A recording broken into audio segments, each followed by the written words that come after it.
You are listening to the Level Up Your Gaming Podcast, episode 37, The One-Shot Game. Today we talk about the one-shot game. We talk about one-shots as a break from your long campaign or as a bridge game between campaigns. We also discuss some of the one-shots that we've run and what tools made them successful. If you'd like to participate in the discussion or leave us feedback, you can contact us at levelupyourgamingpodcast@gmail.com or find us on Facebook at facebook.com/levelupyourgaming. If you like the content and want to hear more of the show, subscribing will ensure you don't miss an episode. New episodes come out almost every Wednesday. Also, please review, tell a friend about the podcast, or share with your gaming group. Now sit back and enjoy the episode. Welcome into the Level Up Your Gaming Podcast. My name is Aaron, and joining me via phone on one of his other excursions, he only needs one night to have a good game, Jared. Hey everyone, hope you're having a great week. Would hope that you're having a good week too, Jared. I mean, I know that you're traveling again, which is awful, but you'll be back soon. I'm hoping. So yeah, right now I'm in Boise, Idaho. So shout out to any of our listeners in Boise or people who are thinking about listening. I just got out of Montana, and what a beautiful state. If you ever have the opportunity to go visit Helena, Montana, I highly recommend it. It is just, you look anywhere and there's just a beautiful scene of nature that is breathtaking. So for you nature lovers out there who are listening to us, if you ever have the opportunity to go visit someplace, I mean, it's breathtaking. It's breathtaking. Beautiful state. Idaho, haven't experienced it very much yet, but I'm as soon as I get to, I'm sure to report back on this state's hidden beauty as well. So, well, we'll get that follow up from you in a future episode. Yeah. Our podcast turns into the travel channel. And welcome to Montana. Welcome to Boise. Oh man. See, the problem is that it'd be like the title would have to be like, I hate traveling with Jared. Because you'd be like that Ricky Gervais one where he sends his friend to all those places and he's like an obnoxious foreigner in all these weird lands and he hates doing the travel. Yep. So that would be me. But let's get back to the topic of the day. What's the topic of the day? Today we are talking about the very popular one-shot game. Ooh, one-shots. I'm excited about this one, and I'm going to tell our listeners why I'm excited about this one.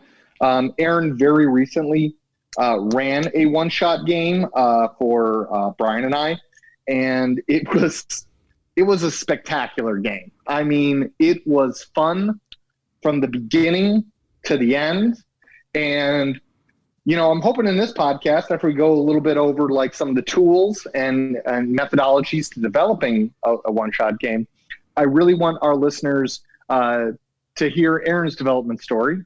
So I'm going to interview him a little bit about that story because he really put together just it was a one-shot of one-shots.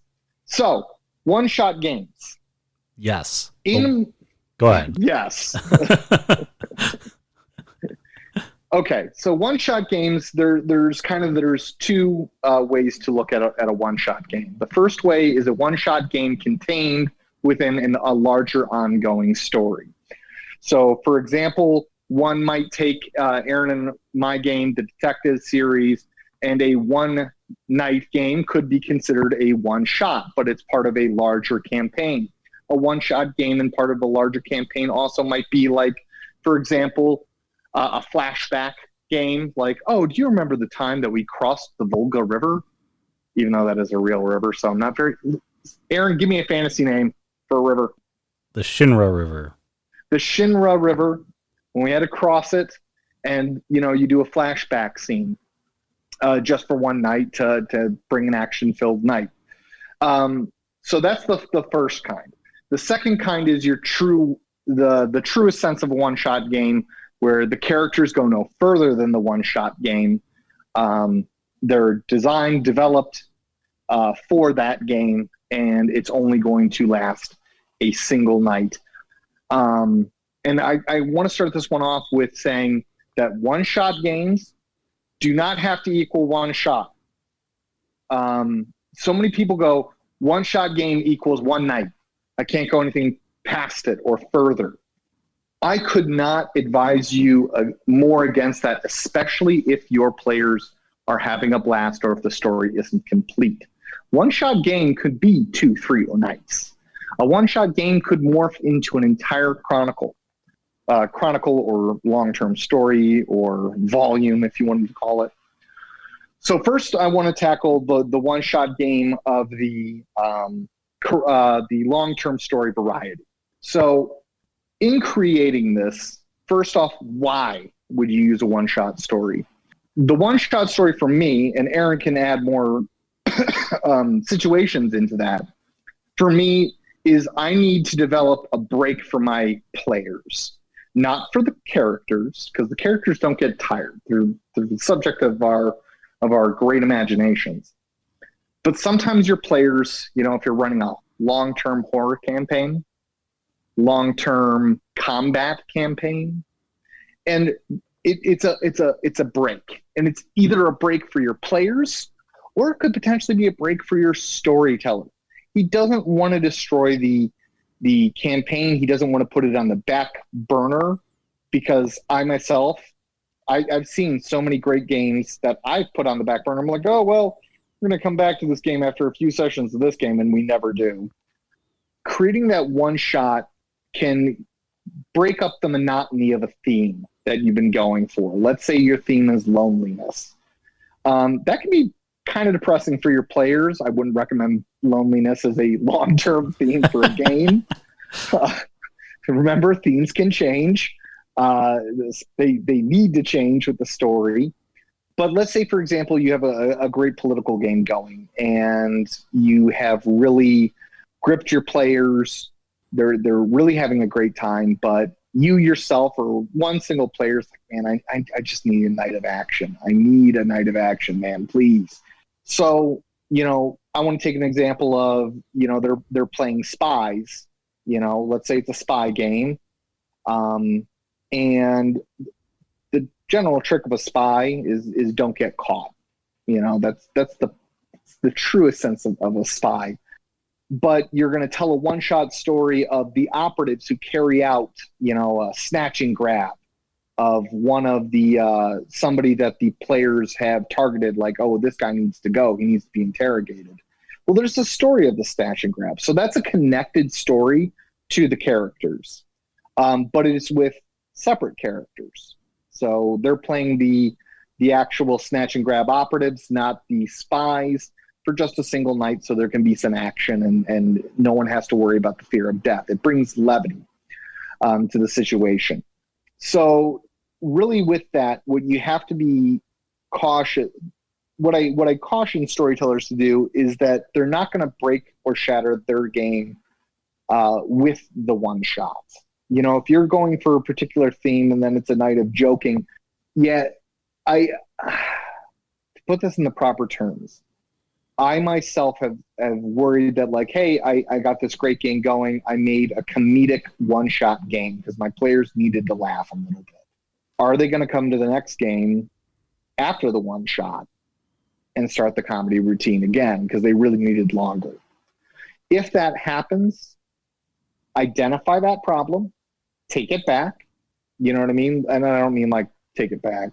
Take it back. I mean more like walk away. Okay, we got done with the one shot, and then we had one or two sessions, and they're still playing like it's a comedy. Did my players need a longer break from the dark, untold horrors of the night? Did they need a longer break than the two sessions I gave them? Discuss with your players. Is it that they really found this comedy to be a much better game? Because remember, you're focused on, are you having fun? Are they having fun? So you might want to expand it. Turn that one-shot game, into a second one-shot game. There's nothing stopping the one-shot game from continuing at multiple points in your game to break it up a little bit. You just want to make sure that the boundaries are clear. So my players need a break. I create this world, this small break, and it has to connect to the story somehow. That's key in this. It has to connect to the story. It has to have some relevance. You can't take a commercial break. I will warn storytellers against that wholeheartedly. Do not be like, okay, we're gonna break from our game tonight to play a group of clowns, and it has nothing to do with the story. And not good. Not good. You always run the but if risk there when you do that of having the players kind of fall in love with the other game, especially if you've been in a really heavy, kind of situation with the other game. So like Jared said, it's a horror game. It's very serious.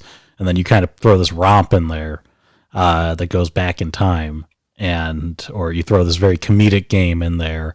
And if you have the players make new characters for it specifically, you always run the risk where the players are going to fall in love with that game, and then your chronicle never comes to completion, and you never get to see the end of it. So it's risky, and you need to create set borders, and you need to make sure that it's established that this is part of the story. So make sure that connection is strong, and make sure that there are boundaries to it. Make sure those boundaries are clearly defined. It's this city.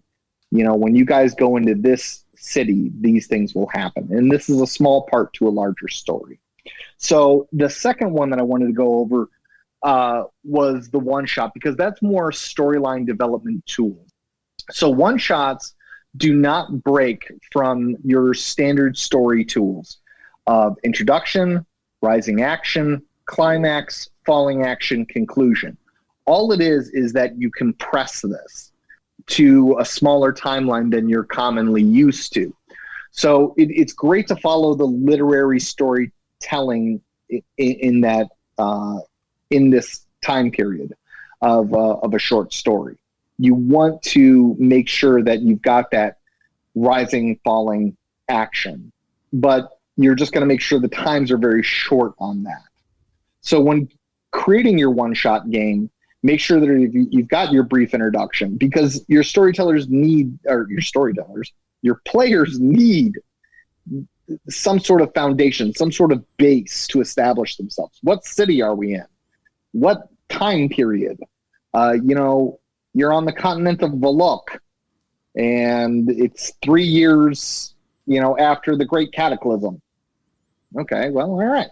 So one thing that when you're looking at a one-shot game, and you'll have to determine this for yourself, I would recommend, and Aaron might disagree, I recommend PreGen characters that you've created for one-shot games that are going to be solo, not connected to the central story, but PreGen characters, because character generation can take up so much time. Yeah, I think that you can go both ways with that. You can do Again, if you're going to do a connected one-shot, so like we talk a lot about our investigation series, and our investigation series is basically a set of very small games. You could probably consider each one of them a one-shot in and of themselves. And we just use the same characters week to week to week. But if you're going to do a one-shot like, hey, we just want a game, we just want to do something, or something that's kind of a throwaway type game, or a break from the original game, you would want to definitely probably consider PreGen characters, or say, I want characters Dottie McDot faces or Statty McStat faces that are so generic and so no thought behind them, meaning basically you're just asking for meta characters, just characters that are totally the right combination of class and race, or just the right stats for what you're doing for either your romp, your social thing, whatever you're going to do is your one-shot game. And that's why PreGen characters work really well in that situation, because obviously PreGen characters, you have all the flexibility and all the fun of being able to work with you're essentially just skipping all that bloat at the beginning of the game, and creating the characters. And the other thing about PreGen characters that I particularly like with one-shots is I know how to establish the threat level. If I tell Aaron and Brian to make characters, Brian might make somebody with 5 strength, and Aaron makes somebody with 5 intelligence and no strength. And suddenly I have this very difficult power gap to deal with.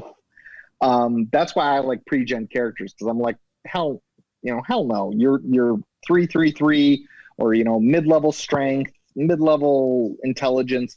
So then when I create the NPCs for my one-shot game, my NPCs are adjusted to the threat level. So, you know, if my players, and if I want, and depending on the theme that I want, if I want my players beating their way through, 50 ninjas, okay, and this is where, I will completely, as I've told our listeners several times, I cheat. I'm like the world's biggest cheater in gaming. Like, I cheat almost every night, but I cheat for my players. I cheat for the story.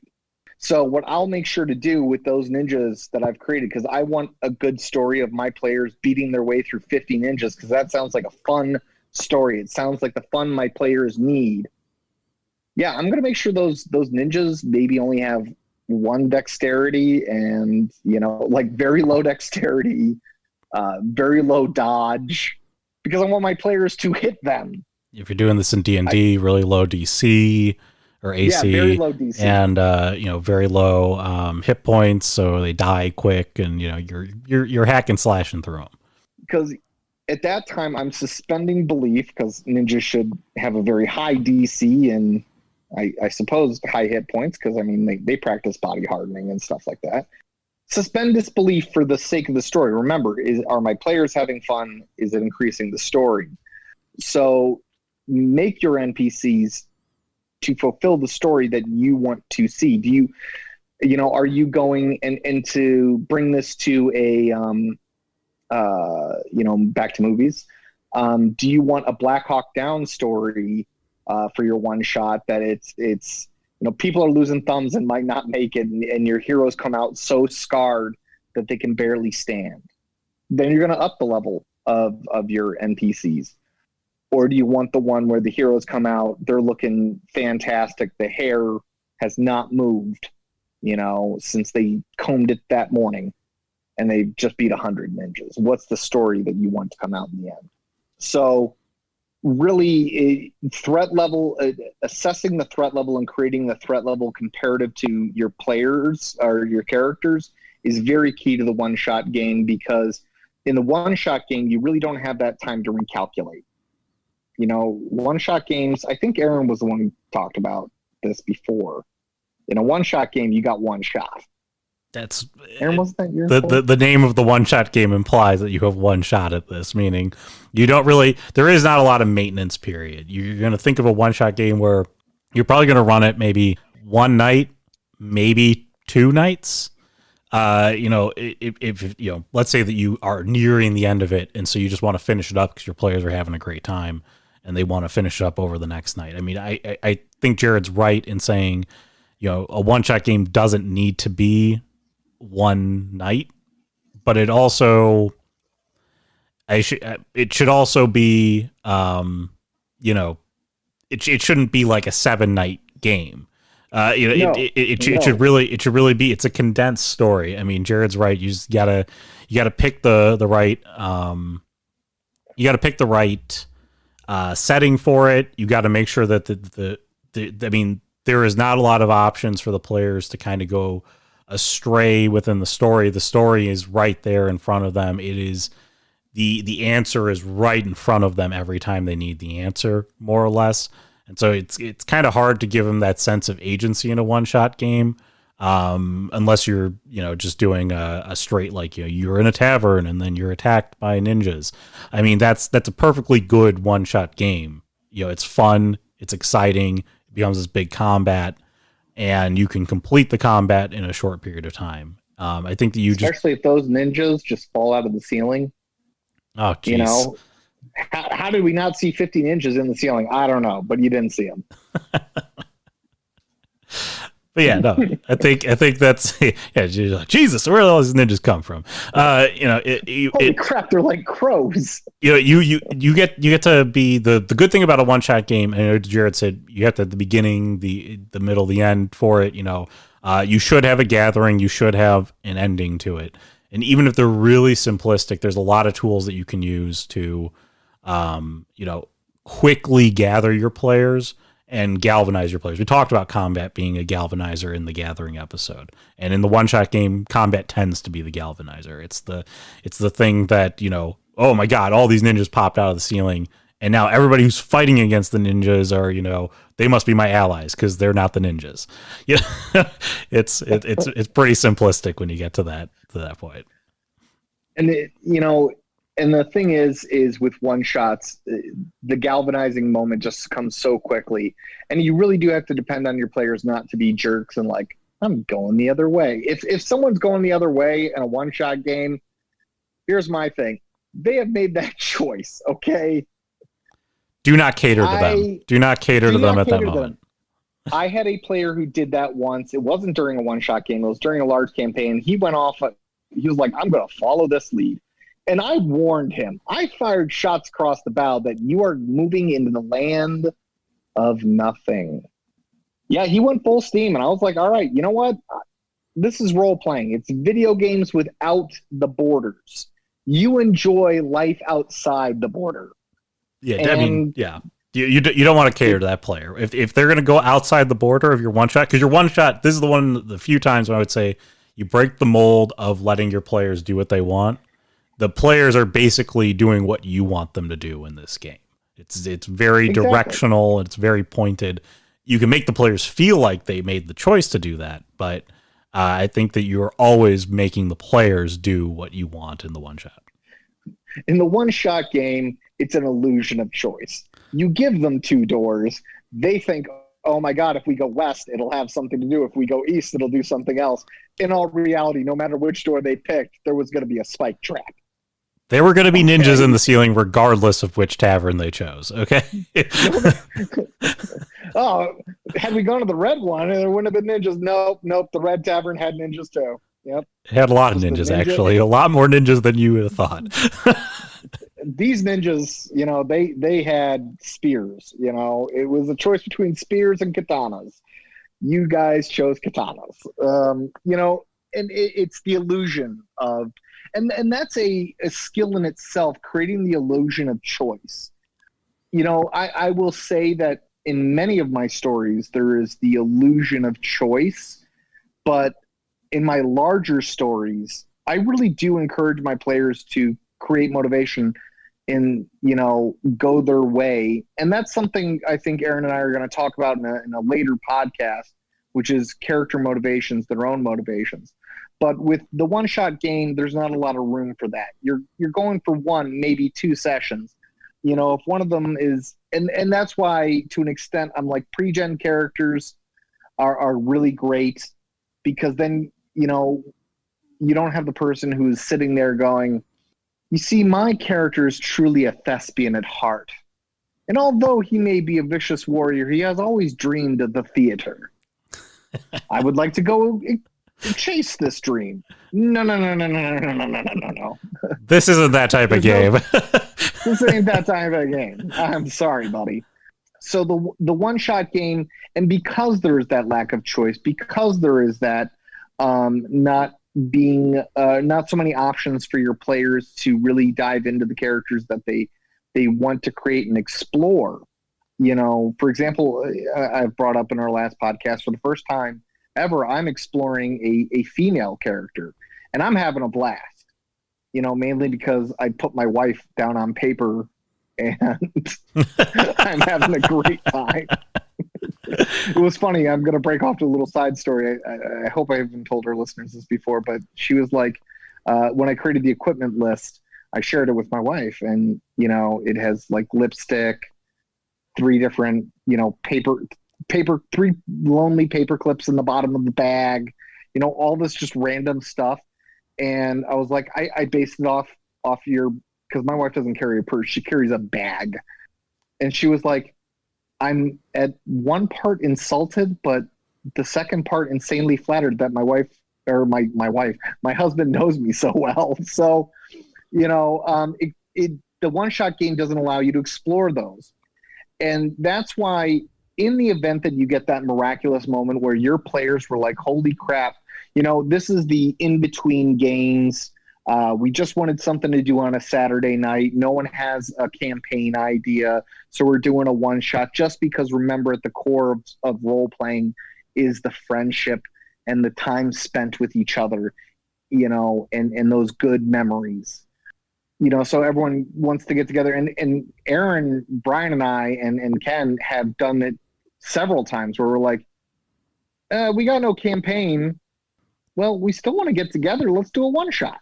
Some of the biggest campaigns that we ended up spawning came off of one shots. I mean, generally, a lot of times you'll find that if you make people generate characters really fast into a one shot, they'll generate something that's, serviceable for a real long game. And then you just end up with a game that goes somewhere, that becomes something, out of that one shot. And it does. And that's that miraculous moment. If you find that the one shot and, really served you as a storyteller, GM, DM, master of ceremonies, I'll find another term for a storyteller one of these days. If you find that and your players, they were talking about it afterwards and everyone's like, oh my God, I wish we knew more about this NPC. If you find that the spark has been lit, don't extinguish it just because it had the title of a one-shot game. From the smallest embers can grow large fires. And just because, you didn't plan it to go that way, you didn't plan it to be this big thing, doesn't mean that it can't grow into that thing. And don't stifle that creative part of you. If you're like, damn, that was really fucking fun, see what you can do about picking it up next week. And remember, one of the things that I will always tell people to be is never go, well, I can't do it because it won't be perfect.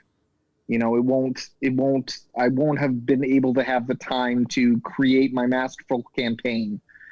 Great baseball games are not all home runs. Great baseball games are a combination of bunts, single base runs, triples, doubles, maybe a base steal. Just because there's a lull in the don't think that you need to have perfection. Let that story continue to roll. Let that story continue to grow organically, especially if you and your players are having a lot of fun. That would normally be the end to our game with my poetics, the ember and the stuff.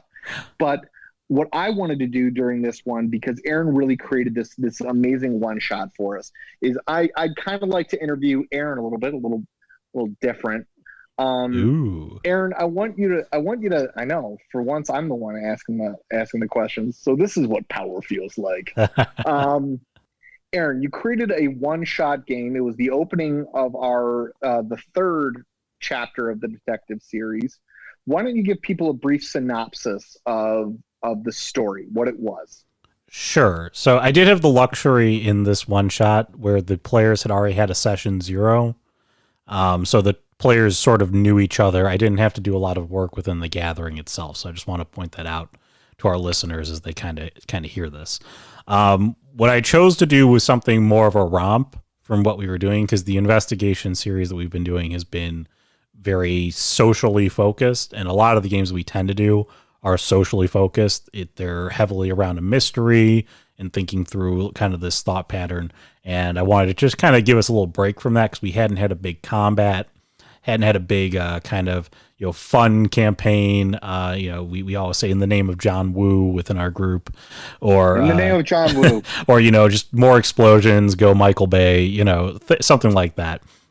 So what I chose to do was a gunfight in a border town, which is not implausible from a standard. So from a geopolitical standpoint, yeah, it's not implausible. But how I ended up doing it is I wanted to make sure that the players didn't dilly-dally to get to the town. So what I did is I started them at the location they were supposed to go to, and I went back in time, sort of experimenting with time here and how to tell a story. And I kind of filled in the details for them as we went back in time. So they kept flashing back and forth real quick, and they kind of gave them that agency to ask the questions about, like, oh, well, what are we doing here? And, why are we doing this? And then I took them all the way back to the beginning, and I let them gear up at the beginning, because I didn't give them any opportunity to do that ahead of time. They chose not to because they played their characters very well, and one of them's an optimist, and they chose not to take the guns, which made for a And more. now, and that in itself, Brian playing out his optimist character has now made a running joke throughout the game because Brian's character convinced my character not to bring a bag of guns, and now it has become a running joke of, wouldn't a bag of guns be great about now? So continue. Sorry, I interrupted. But yeah, so the basic storyline was that they were going to go find this girl on behalf of her father, who hadn't seen her in years, and help reunite them. And as they were doing that, a group of bad guys from across the border came and they shot up the town. So they're on a border town, Stucco in Arizona. Stucco's flying everywhere. I'm using all the descriptors to try and make the threat feel super real. And as they kind of get a little bit of footing, Jared and Brian take down a couple of the bad guys. I then introduce the real big bad guy, which was the Matador. And the Matador was kind of a themed thing to kind of go along with these guys. But the idea behind the Matador is that he sort of possessed supernatural strength. And in the same vein of our investigation series, you're dealing with a supernatural creature that possesses some level of real threat to you. So I kind of chased them around. Go ahead. I have a question here. So when actually it comes after the Matador. So continue about the Matador. Sorry, and then I'll ask my question. Yeah, so what I ended up doing is I was trying to get you guys to run. You weren't running, you were fighting the bad guys. And so instead of introducing more bad guys that you would just tear apart, I introduced the Matador then to force you guys into a running situation. So I was trying. You just answered my question. Yes. So I was wondering, were you planning on us running or were you planning on us fighting? I was planning on introducing the Matador later, actually. And I pivoted on it and I said, okay, he's there and he's going to come out of the truck and he's going to chase you down like the Terminators, like the T-1000s chasing down, Sarah Connor and John Connor. So I'm like this is how it's going to be. And then with that, you kind of had this scene where you're ducking between buildings and you're trying to evade the other people who are riding in SUVs who have guns out the top of the sunroofs, and he's chasing you on foot. And so you ducked around him, you got back to the car, and then you jetted out of there. However, I built the game originally for 3 people, so I had more guys planned. But this is really important. If you're going to do a one-shot game and you want it to come to an end within the night, 2 nights, you really need to keep an eye on time. And the thing with combat is that combat takes a long time. We've talked about that a lot in our previous podcasts. Really keep an eye on your clock and know when to say, okay, that shot just got him, like that guy's down, or you lower the HP on specific bad guys, or drop bad guys that were hidden on the map, because you want them to eventually escape and get to your final climactic scene, which is sort of what I ended up doing, because I originally had it where you guys were going to encounter border guards. They were going to be stationed on every exit, which you were going to have to ram through one of the exits. And I was like, this is just going to take too long if they end up doing this, and they're not going to get to the end of it. And then I'm going to carry over like an hour of a game into the next session. I'm like, that's not going to happen. We're going to get to the end of this game. So I'm gonna hold you there for a second. So it seems like a key to some of your success in that one, because like I said, Brian and I were blown away by that game. It was some of the most fun I've had in a very long time. It was that amazing. It seems like a key to your success was deleting certain aspects in the middle of the game. Yes, it was very important to delete parts of it. Again, this is it's sort of a feel thing that you're going to have. If you intended them to fight 50 ninjas, you can have them fight 50 ninjas, and you can carry that into the second night.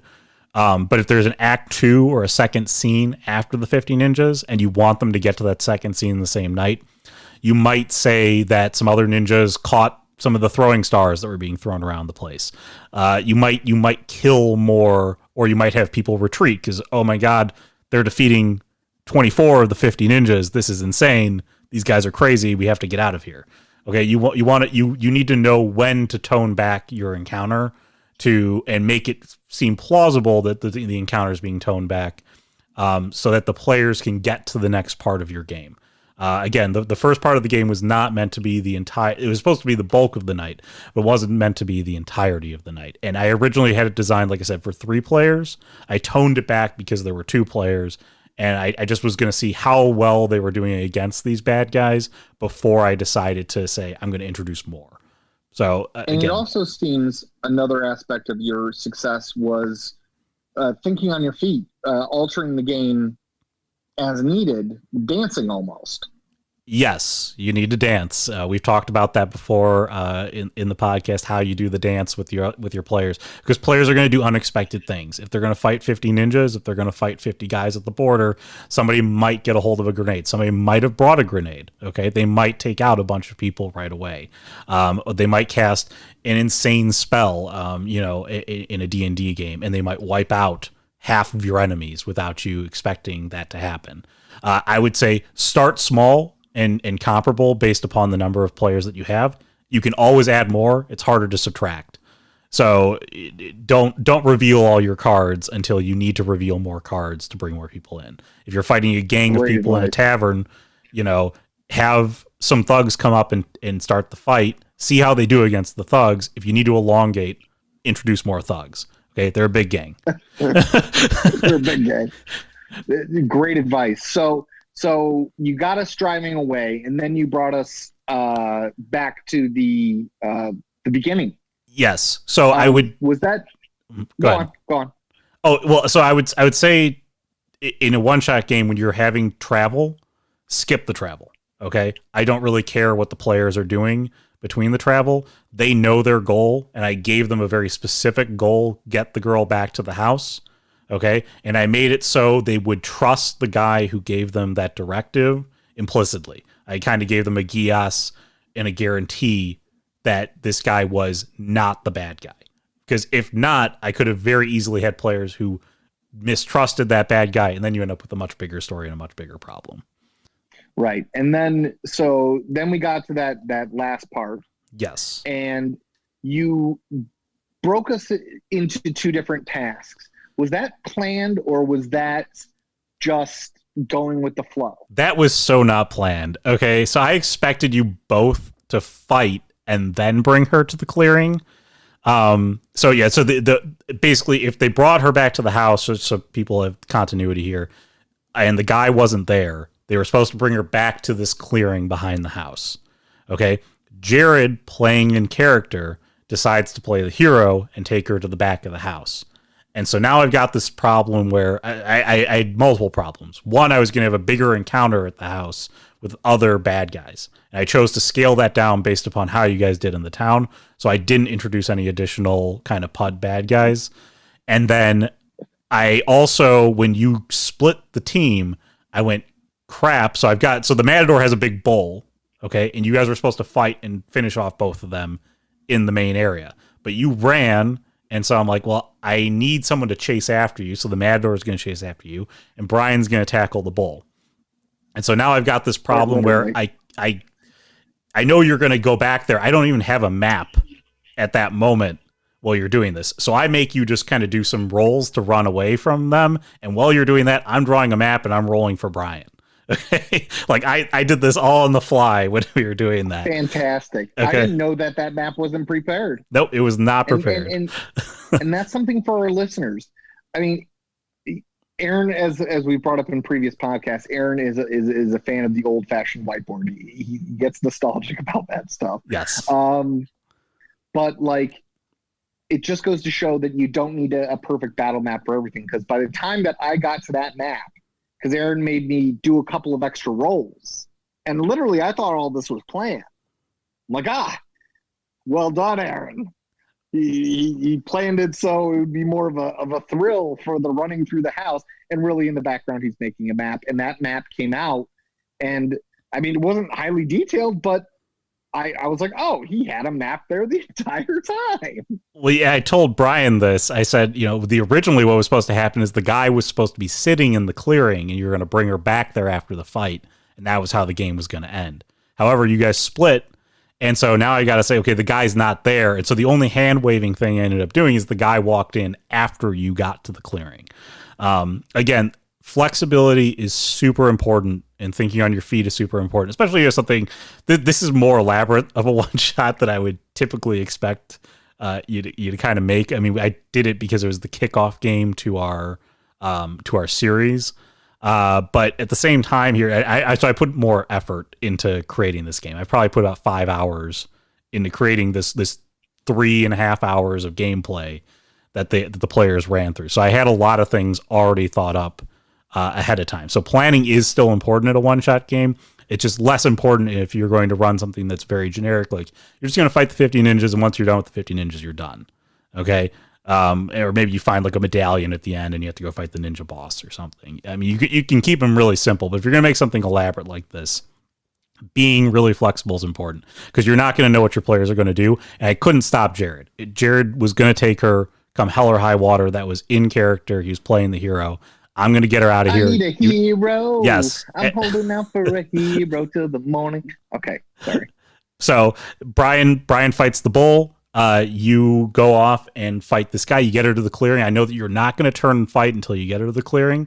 So I make sure that you get her to the clearing so you can have your fight with that guy. And you do finish off the bad guy once we get to the clearing. And you took a lot of damage throughout that. I mean, I was oh not. Oh my god! I pulled some punches. I'm not going to lie, because I didn't want to kill you night one. Well, yeah.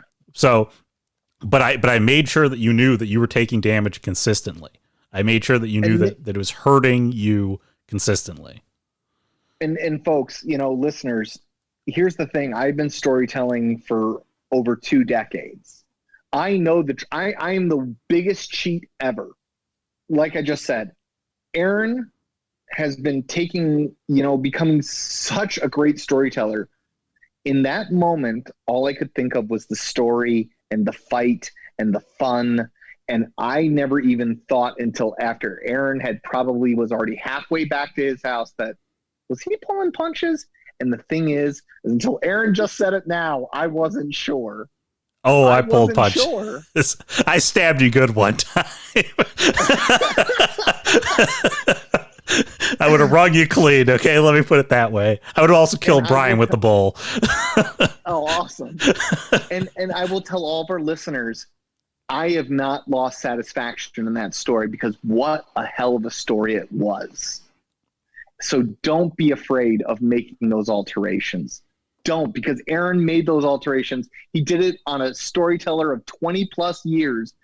During that moment, I didn't know.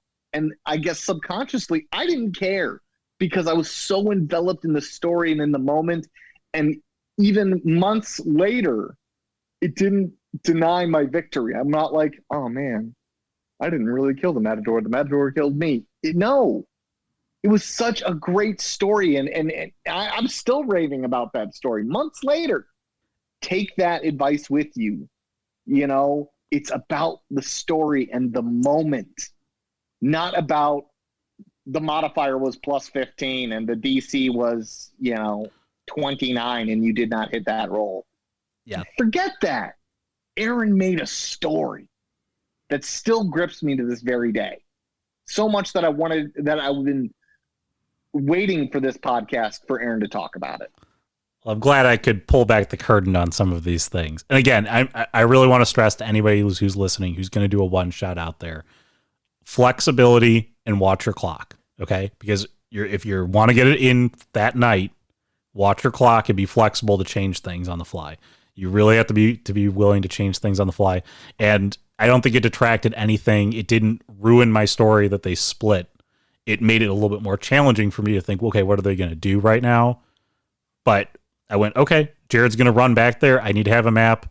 I've got enough time to make a map real quick and draw one up. And again, we're using visual tools. Had you guys been using a battle board right there, he'd been none the wiser that you didn't have a battle board. You could just have drawn it on the battle mat in front of you guys. So, I mean, it's not impossible to be very, very flexible in that time. And again, use the time. Use a couple of rounds to be flexible. Okay, you're running some chases. Do flexible stuff. So, we're coming up to our time, and traditionally it's the end with Buddha Jared and his philosophical thing. So Aaron, what philosophy do you have about one-shot games that you can end with us? What philosophy? Again, I'm going to go back to our standard philosophy, which is make it fun, make sure that people enjoy it. The purpose of the one-shot game is to have that palate cleanser from other games. And if you have a good night and a fun night, your players are going to be jazzed. They're going to be amped. They're going to really, really like that break from a story that you've been running for quite a long time. Or maybe this is just a fun way to enjoy the evening with one another.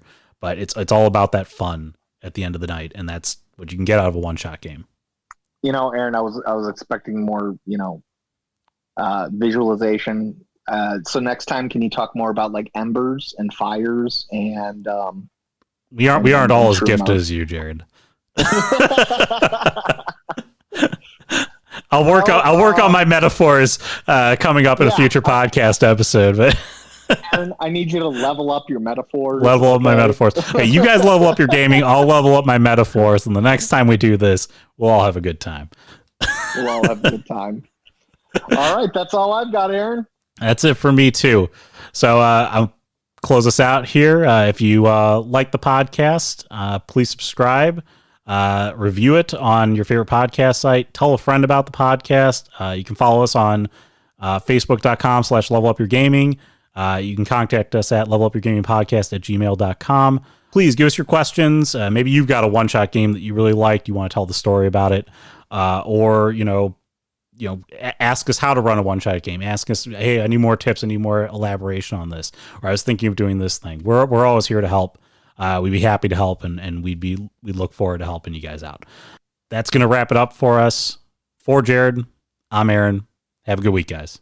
Have a great week, everyone.